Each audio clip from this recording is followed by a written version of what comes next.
عزیز دوستو، قرآن مجید کی سورہ توبہ میں سے ایک آیہ کریمہ میں نے تلاوت کی ہے۔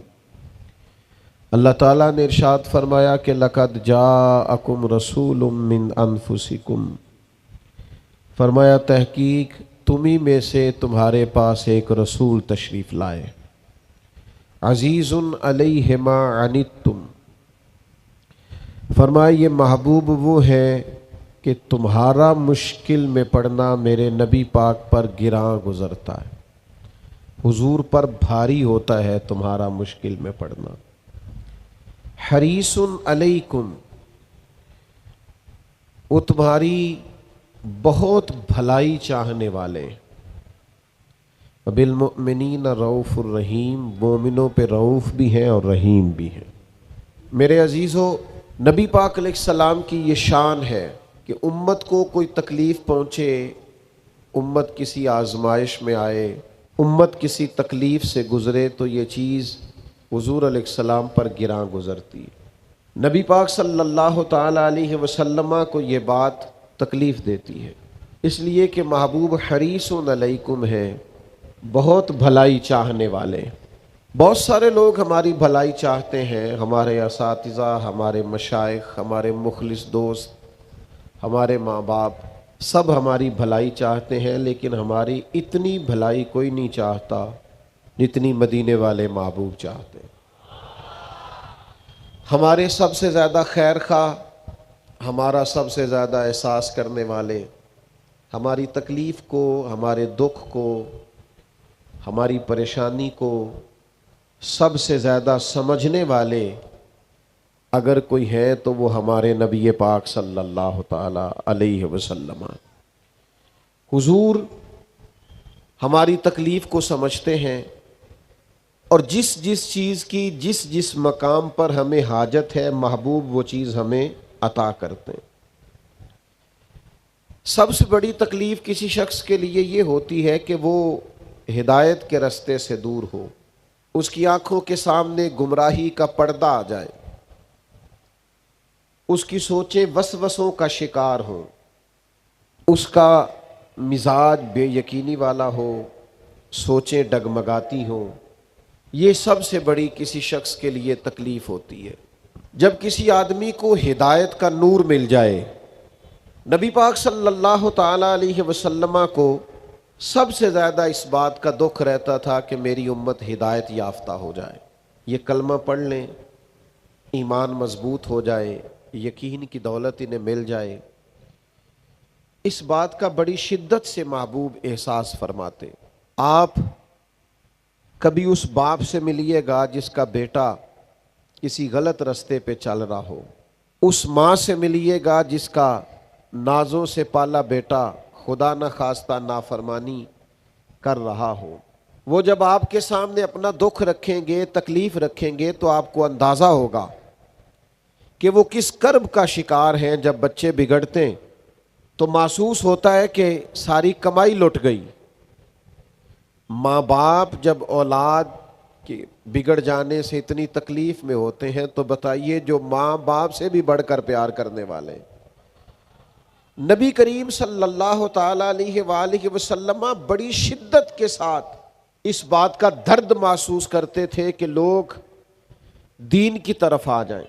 حضرت امیر حمزہ رضی اللہ تعالیٰ عنہ نے جب دیکھا کہ نبی پاک صلی اللہ تعالی علیہ وسلم کو تکلیف دی ہے ابو جہل نے، اور حضور کے سر انور پر اس نے معاذ اللہ مارا ہے اور زخمی کر دیا ہے، جب انہیں خبر ملی تو وہ گئے اور اسی طرح جا کے ابو جہل کا سر پھوڑا، پھر حضور کی بارگاہ میں آئے اور عرض گزار ہوئے کہ اے میرے پیارے بھتیجے خوش ہو جائیے، میں نے آپ کا بدلہ لے لیا ہے اور میں نے اس کو اسی طرح سے سزا دی جو دینے کا حق تھا، خوش ہو جائیں آپ۔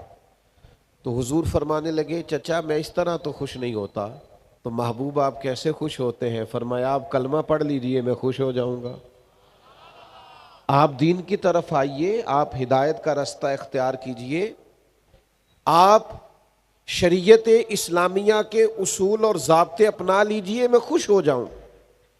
کوئی شخص اگر گمراہی سے نکل آئے، ہدایت کی طرف آ جائے، یہ اس بندے کے لیے بہت بڑی نعمت ہوتی۔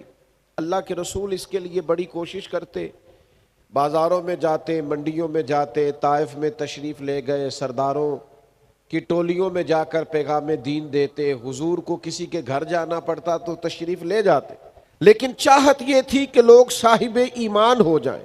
ایک نوجوان لڑکا حضور کی خدمت میں آیا کرتا تھا، محبت کرتا تھا وہ ایک یہودی کا بیٹا، جب بیمار ہو گیا تو نبی پاک تیمارداری کے لیے تشریف لے گئے، وہ خوش ہو گئے، غریب لوگ تھے، یہ تو کرم بالائے کرم ہو گیا کہ محبوب آ گئے۔ جب اس بچے کی آنکھوں میں محبوب نے اپنے لیے پیار دیکھا تو پتہ ہے سرکار نے مطالبہ کیا کیا؟ حضور نے فرمایا کلمہ پڑھ جا، مسلمان ہو جا۔ اس لیے کہ کسی شخص کے لیے سب سے اعلیٰ تحفہ محبت کرنے والے کے لیے حضور یہ سمجھتے تھے کہ وہ مسلمان ہو جائے، وہ دین کی طرف آ جائے، وہ راہ سنت کو اختیار کرے، وہ شریعت کا راستہ اختیار کرے، یہ سب سے بڑی چاہت ہے حضور کی۔ اس نوجوان نے کلمہ پڑھ لیا، پہلے اپنے والد کی طرف دیکھا، والد کہنے لگے بیٹا جیسے محبوب فرماتے کر لے، پھر وہ مسلمان ہوا، اور مسلمان ہوا تو روح پرواز کر گئی۔ اب محبوب جب اس کے کمرے سے باہر آئے تو پتہ کیا فرمایا؟ حضور فرمانے لگے اللہ کا شکر ہے جس نے میری وجہ سے اسے دوزخ کی آگ سے بچا لیا۔ تو ایمان امتی لے آئیں، امتی سچ بولنے لگ جائیں، غلام رزق حلال والے ہو جائیں، ان کے مزاج، ان کے اخلاق، ان کے رویے، ان کے لہجے ٹھیک ہو جائیں، ان کا طرز زندگی سنور جائے، اخلاقی بلندیوں کی طرف یہ لوگ مائل ہو جائیں، یہ حضور کی سب سے بڑی چاہت، یہ نبی پاک کے سینے کا سب سے بڑا درد ہے۔ حضور چاہتے ہیں کہ لوگ وہ رستہ اختیار کریں جس سے اللہ راضی ہوتا ہے، اس کے لیے نبی پاک بڑی کاوش کرتے، اس کے لیے حضور کوشش کرتے، ہر پہلو پر رہنمائی ارشاد فرماتے، جہاں جہاں سے کوئی شخص گمراہی کی طرف بڑھ سکتا ہے ان چیزوں کی نشاندہی کرتے، رزق حلال اور حرام کی چیزوں کے بارے میں بار بار مطلع کرتے۔ خواہش تھی نبی کریم علیہ السلام کی کہ لوگ دین کی طرف آ جائیں۔ جب کوئی بڑی تکلیف دیتا، احد میں بڑی تکلیف دی لوگوں نے، اور طائف میں بڑی تکلیف دی، اور صحابہ نے مطالبہ کیا کہ یا رسول اللہ آپ دعا کریں یہ تباہ ہو جائیں، تو اس موقع پر بھی نبی پاک نے دعا یہ کی کہ یا اللہ انہیں ہدایت عطا فرما دے۔ انہیں پتہ ہی نہیں ہے یہ کیا کر رہے ہیں، یہ جانتے نہیں ہیں اپنا نفع اور نقصان، جس طرح کسی بچے کے بارے میں انسان سوچتا ہے کہ اسے خبر نہیں ہے، اسے شعور نہیں ہے، اس طرح نبی پاک صلی اللہ علیہ وسلم اپنی امت کے لیے سوچتے، اور درد اپنے سینے میں۔ حضرت ابو ہریرہ رضی اللہ تعالیٰ عنہ ایک دن حاضر بارگاہ ہوئے اور بڑے پریشان تھے، عرض کی یا رسول اللہ، اللہ نے فضل کیا ہے اور میں مسلمان ہو گیا ہوں، لیکن میری والدہ مسلمان نہیں ہے، حضور میں بڑا پریشان ہوں، نظر کرم کر دیں۔ تو محبوب نے ہاتھ اٹھائے کہ اے اللہ ان کی والدہ کو ہدایت عطا فرما۔ حضرت ابو ہریرہ فرماتے ہیں میں دوڑا گھر کی طرف، نبی پاک علیہ السلام نے دعا کر دی اب کرم ہو جائے گا، فرماتے ہیں میں گھر کی طرف دوڑا، جا کے دروازے پہ دستک دی، اندر سے دروازہ بند تھا، میری والدہ کہنے لگی ذرا صبر کر میں غسل کر رہی ہوں۔ فرماتے ہیں اماں غسل کر کے باہر آئی، اور جیسے ہی میرا آمنا سامنا ہوا میری ماں نے کلمہ پڑھنا شروع کر دیا۔ تو میرے عزیز، اخلاقیات کا سنور جانا، رویوں کا درست ہو جانا، لب و لہجے کے اندر حسن کا آ جانا، اخلاق کا نکھر جانا، یہ حضور چاہتے ہیں، نبی پاک کا مطالبہ ہے۔ تو یاد رکھیے گا جیسے جیسے امتی ہدایت کا راستہ اختیار کرتے ہیں، جیسے جیسے اخلاق کا راستہ اختیار کرتے ہیں، جیسے جیسے تقوی کا راستہ اختیار کرتے ہیں، ویسے ویسے نبی پاک راضی ہوتے ہیں، ویسے ویسے حضور علیہ السلام خوش ہوتے ہیں۔ دوسرا جو حضور کے سینہ نور میں بہت زیادہ درد تھا نا، وہ یہ تھا کہ میری امت پر احکامات آسان ہوں۔ حضور نہیں چاہتے کہ امت پر سختی ہو، آزمائش ہو، آسان احکامات۔ حضرت سیدہ عائشہ صدیقہ رضی اللہ تعالی عنہا بیان فرماتی ہیں کہ اگر نبی پاک علیہ السلام کو اللہ کی طرف سے اختیار دیا جاتا نا کہ امت کے لیے یہ قبول کر لے یا یہ قبول کر لے، تو حضور وہ چیز قبول کیا کرتے تھے جو امت کے لیے آسان ہو۔ دیکھیں نا چند دن حضور نے نماز تراویح پڑھائی اور پھر چھوڑ دی، فرمایا مستقل پڑھاتا رہا تو کہیں تم پر فرض نہ ہو جائے۔ اب وہ سنت شہری ہے، لیکن نبی پاک علیہ الصلوۃ والسلام نے اس لیے چھوڑ دی کہ کہیں ایک شخص نے پوچھا، سرکار نے فرمایا حج فرض ہے، اس نے پوچھا ہر سال فرض ہے، کریم خاموش ہو گئے، پھر پوچھا ہر سال فرض ہے، حضور خاموش ہو گئے۔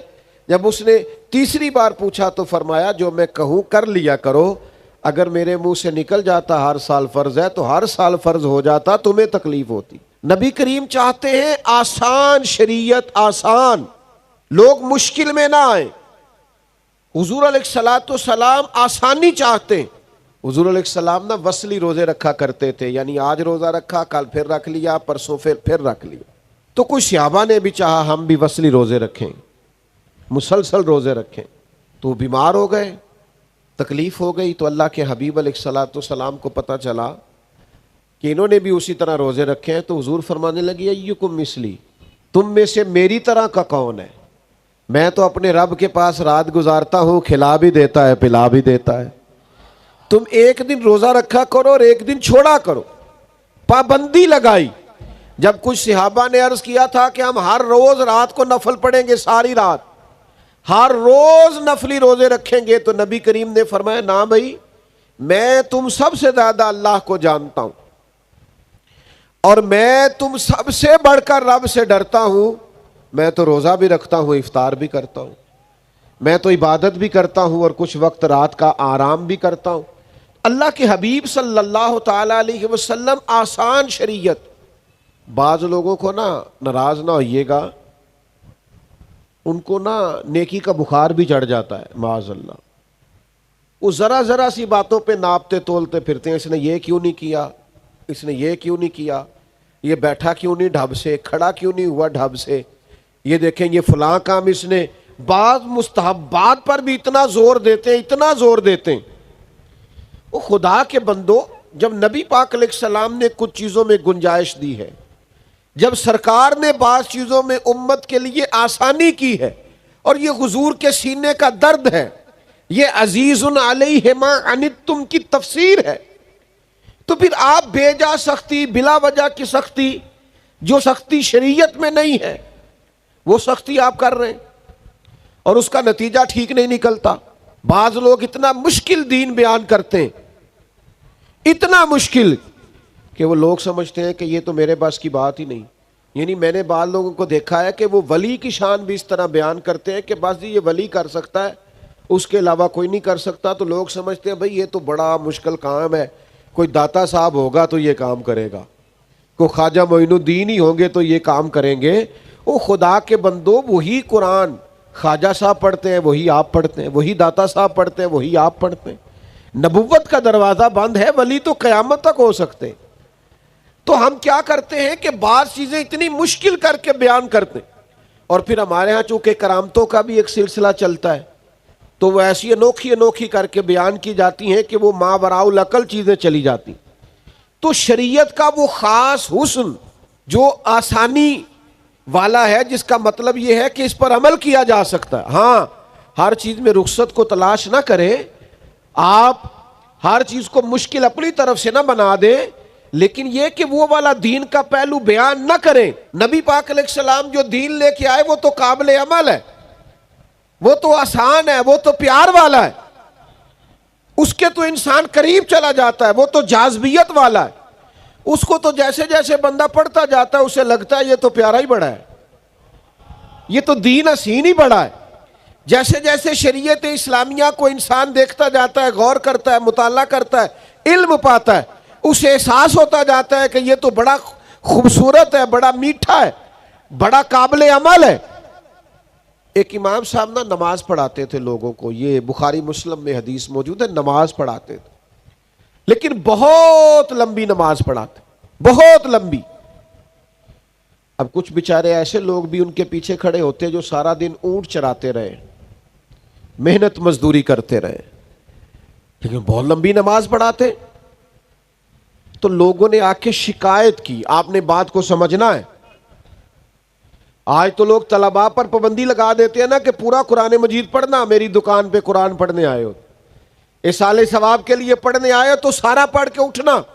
تو وہ بہت لمبی نماز پڑھاتے تھے. نبی پاک علیہ السلام کے حضور شکایت عرض کی گئی کہ یا رسول اللہ ہم مزدور لوگ ہیں اور مزدوری کر کے آتے ہیں اور یہ اتنی لمبی نماز پڑھاتے ہیں کہ وجود تھکتا ہے. تو نبی کریم علیہ السلام نے انہیں بلایا اور صحیح حدیث میں موجود ہے کہ حضور ناراض ہوئے اور ان لفظوں کے ساتھ ناراض ہوئے. فرمایا میں لوگوں کو دین کے قریب کرتا ہوں تو دور کرتا ہے. یعنی وہ پڑھا تو نماز ہی رہے تھے نا, سنا تو قرآن ہی رہے تھے نا, لیکن ہمارے ہاں بعض لوگوں نے دین اس طرح بیان کیا ہے اور بعض لوگوں نے اس کا درزیادہ بعض مستحبات میں شدت کی ہے کہ لوگ پریشان ہو جاتے. تو حضور چاہتے ہیں کہ دین آسان, اس پر لوگ عمل کر سکیں, اگرچہ یہ حضور ہی کا اختیار ہے, آج ہمارا نہیں. لیکن آپ کبھی غور کریں نا کہ ایک شخص نے آ کے کہا تھا یا رسول اللہ میں 2 ہی نمازیں پڑھوں گا, اگر آپ کہتے ہیں تو میں کلمہ پڑھ لوں. اگرچہ اختیار یہ صرف حضور کا ہے, یہ چھٹی آج نہیں کوئی دے سکتا. حضور میں 2 ہی پڑھوں گا, تو میرے کریم فرمانے لگے تو 2 ہی پڑھنا, کلمہ تو پڑھنا, آ تو صحیح نا, قبول تو کرنا. شارحین حدیث نے لکھا ہے یہ جس نے کہا تھا نا 2 پڑھوں گا, پھر بعد میں یہ تہجد بھی پڑھا کرتا تھا. لیکن اس کو آنے تو دینا, اس کو پہنچنے تو دینا, قریب تو آنے دے. لیکن مزاجوں کی شدت, وہ بعض اوقات لوگ ہمیں بھی کہتے ہیں پیر صاحب وہ تسی فلانے مرید نو کہو نا ٹھیک ہو جائے فٹافٹ, یہ بھی کرے وہ بھی کرے. سب ہو سکتا ہے, آتے ہی کہا جا سکتا ہے کہ آپ میری طرح کی بہت بڑی پگڑی رکھ لیں, جبہ پہن لیں, سارے کام ہو سکتے ہیں. لیکن میرا یہ خیال ہے کہ دھیرے دھیرے آئے گا نا تو ذرا سوچ سمجھ کے آئے گا اور پکا ہو کے آئے گا. کئی دفعہ یکدم آتے ہیں تو جتنی زور سے گیند دیوار کو لگتی ہے پھر اتنی زور سے واپس لوٹ جاتی ہے. تو نبی پاک صلی اللہ تعالی علیہ وسلم یہ چاہتے ہیں کہ لوگوں کو آسانی دی جائے. آپ دیکھیے نا, شدید بھوک لگی ہو نا اور ادھر جماعت کھڑی ہے تو شریعت کہتی ہے پہلے روٹی کھا لے پھر نماز پڑھنا, تاکہ دل جمی سے تو پڑھ سکے نا. نبی پاک علیہ السلام کے بعض اعمال بڑے پسندیدہ ہیں, لیکن حضور فرماتے ہیں میرا دل بڑا کرتا ہے پر تمہیں تکلیف ہوگی, میں تم پر پابندی نہیں لگاتا. حضور فرماتے ہیں ہر وضو کے ساتھ مسواک ضروری قرار دینے کو دل چاہتا ہے. میرا دل چاہتا ہے کہ میں عشاء کی نماز دیر تک مؤخر کرنے کا لوگوں سے کہوں کہ رات کے آخری حصے میں جا کے پڑھے, لیکن لوگوں کو دقت ہوگی, میں یہ نہیں کرتا. تو جب نبی پاک علیہ السلام آسان دین دیتے ہیں تو ہمیں بھی چاہیے اپنی نئی نوجوان نسل کو دین کی تعبیر اس طرح کی بتائیں کہ ان کا عمل کرنے کو دل کرے, قریب آنے کو دل کرے. آپ شریعت اسلامیہ کا کوئی ایسا زاویہ بیان نہ کریں جس سے لوگ سمجھے کہ نہیں یہ تو 1400 سال پہلے معاذ اللہ شاید عمل ہو سکتا تھا اور آج عمل نہیں ہو سکتا. تیسرا پہلو, نبی کریم صلی اللہ تعالی علیہ وآلہ وسلم کے سینے میں نا لوگوں کا غم, دنیاوی غم بھی ہے, ایمان اور ہدایت کا غم بھی حضور نے پالا ہے, شریعت آسان ہو یہ بھی نبی پاک کا غم ہے سینے کا, اور یہ بھی حضور کا غم ہے کہ لوگوں کے دنیاوی مسائل بھی ٹھیک ہوں. یاد رکھیے گا اور اس کو سمجھ لیجئے گا بات کو کہ نبی پاک صلی اللہ تعالی علیہ وسلم عام معاملات کے اندر بھی, عام معاملات میں دیکھیے حضور لوگوں کو مکہ مکرمہ سے مدینہ طیبہ لے کے آئے تو حضور سے بڑھ کر کوئی توکل کا سبق دینے والا نہیں ہے اور صحابہ سے بڑھ کر کوئی صابر بھی نہیں, توکل کرنے والا بھی نہیں. لیکن جب لوگوں کو حضور مکہ مکرمہ سے مدینہ طیبہ لے کے آئے تو سب سے پہلے ان کی رہائش کا بندوبست کیا. مہاجرین سے کہا انہیں بھائی بھائی بناؤ, ان کی رہائش, ان کی خوراک, ان کے کاروبار, ان کی ساری چیزوں کا نبی پاک نے خیال رکھا, توجہ فرمائی. اور پھر نبی پاک علیہ السلام نے انہیں تبلیغ پر یا جہاد کی طرف متوجہ کیا جب تک لوگ گھر سے ہی سکھی نہ ہو, جب تک ان کے دنیاوی مسائل ہی حل نہ ہو. آپ یہ کیسے توقع کرتے ہیں کہ وہ کوئی دین کے کام میں پوری دلچسپی لے پائیں گے؟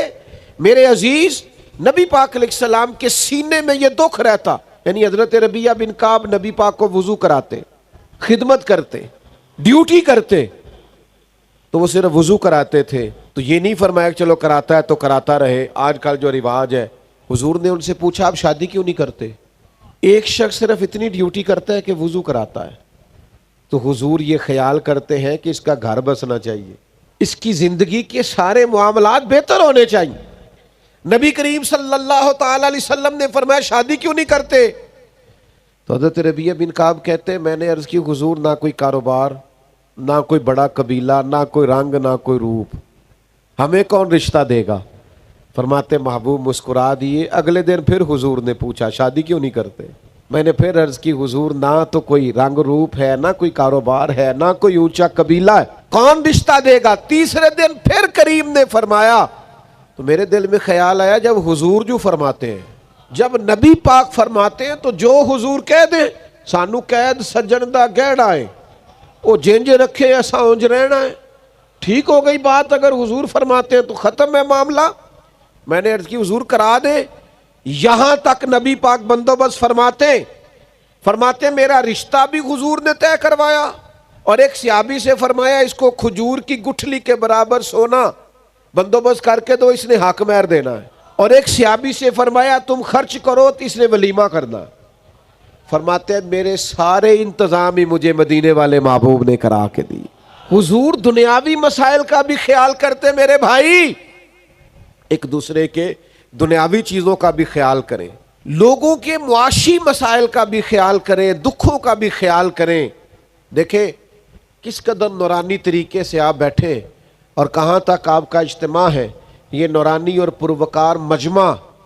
اگر ہم آج نیت کر لینا کہ ایک ایک بندہ ایک ایک بندے کا خیال رکھے گا، حضور نے فرمایا 2 کا کھانا ہو تو 3 کھا لیا کرو، اور 3 کا ہو تو 4۔ لیکن وہ مسئلہ یہ ہے کہ وہ ہمیں نا، جب تک تو ہم غریب ہوتے ہیں ہمارا خیال ہوتا ہے کہ اللہ پیسے دے گا تو انشاءاللہ میں فلاں غریب کا خیال کروں گا، لیکن جب پیسے آ جاتے ہیں نا پھر ہمیں گھر کے سامنے والا پلاٹ پسند آ جاتا ہے، پھر وہ ہمیں بڑی پریشانی ہوتی ہے کہ یہ مل جائے تو یہاں گاڑی کھڑی کیا کروں گا، سہولت ہو جائے گی۔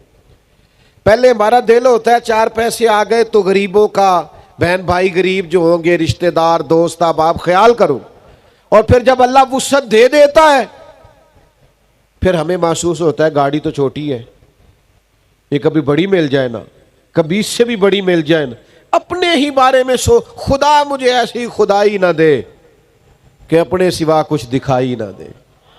تھوڑا تھوڑا دوسروں کے بارے میں سوچیں، تھوڑا تھوڑا دوسروں کا خیال کریں۔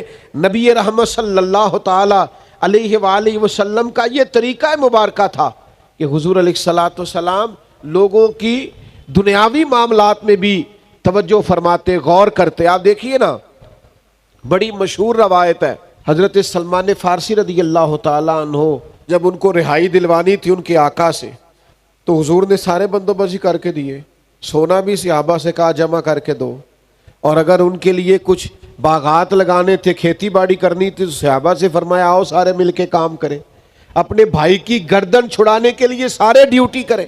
تو بھائی کیوں نہ ایک دوسرے کی مدد کریں، ایک دوسرے کا بازو تھامیں، پر ایک بات ضرور ذہن میں رکھنی ہے، کسی سے تعاون کرنا ہے محض اللہ کی رضا کے لیے، لوگوں کو غلام بنانے کے لیے نہیں، گردنیں جھکانے کے لیے نہیں، یہ کہنے کے لیے نہیں کہ ایکڑا نہ نیکی کر دینے۔ بھائی نہ نیکی کہ آپ کا پوسٹر چھپوا دیں، 2-4 بڑے بڑے فلیکس شہر میں لگوا دیں کہ صاحب نے ہمارے ساتھ بڑی نیکی کی ہے۔ آپ اللہ کی رضا کے لیے کریں اور پھر بھول جائیں۔ یہ نبی پاک صلی اللہ تعالی علیہ وسلم کا ایک بہت بڑا اللہ کے حبیب کے سینے کا درد ہے۔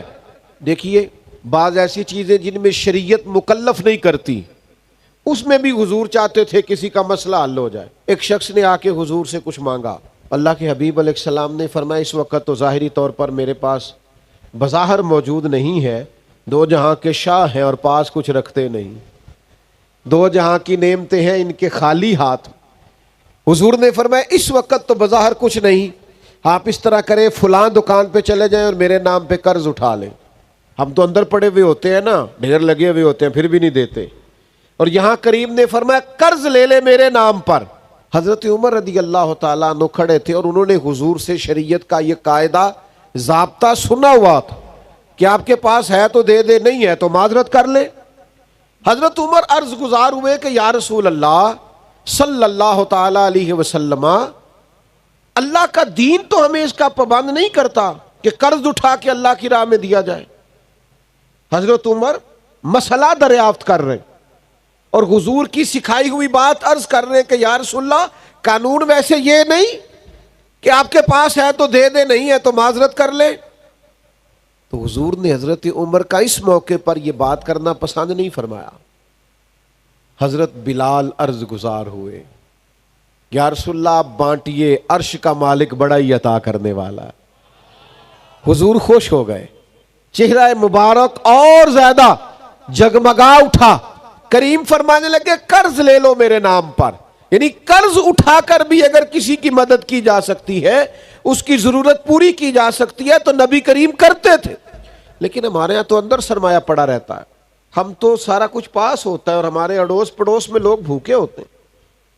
ہمارے گھر میں بہترین کھانا پکا ہوتا ہے, 10,000 کا فاسٹ فوڈ, پھر بھی دروازے پہ لیے ایک شخص کھڑا ہوتا ہے.